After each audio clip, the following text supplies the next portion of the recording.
Joy of Song by the Oracle. Summary.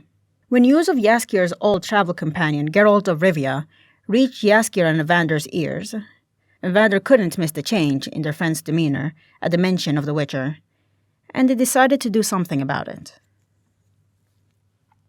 Evander was used to the sound of music filling the air around them. They would set up the camp for the night with the comforting sound of instruments in the background, but this isn't one of those nights. The camp was void of music. The only sound filling the space were the crackling of campfire and the distant sound of crickets. Their eyes lingered on their friend, Jaskier, as they continued to set up camp. He sat with his head in his hands, staring at the crackling flames, but his mind was elsewhere. He had been in this state for most of the day, and Evander could guess as to why. Earlier that day, back in the town, they heard a man in a tavern telling a tale that garnered quite the crowd, and the traveling duo neared to investigate what the fuss was about.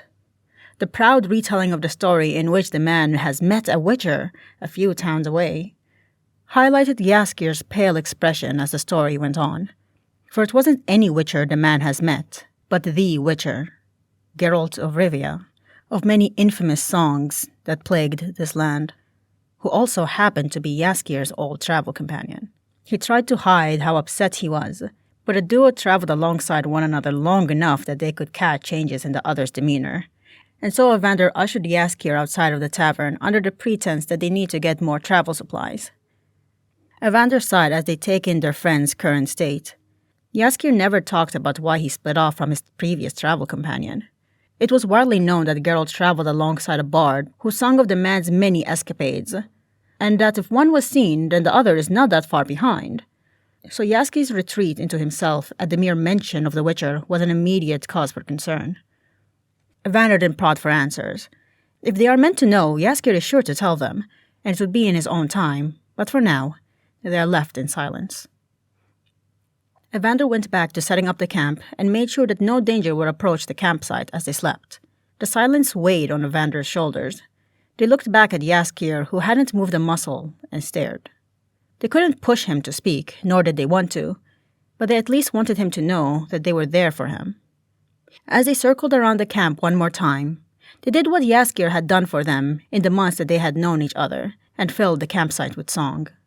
The tone was gentle, soft, not too assertive, but managed to drown out the silence just fine. They felt eyes on them. They paused their movement and turned so they could meet Jaskier's eyes. Jaskier stared at his friend, head tilted to the side, brow raised, but carried a soft, amused smile. Evander returned it with a gentle smile of their own. As they approached the camp, Jaskier pulled out his lute, plucking at a few strings before matching his friend's tone. Evander sat by their friend as music filled up the space around them. Jaskier's mind was still elsewhere, but his shoulders didn't carry the tension they once had. His eyes still flickered with the light from the campfire, but they also twinkled with the joy of a musician in the midst of his craft. Evander smiled at that as the music played on.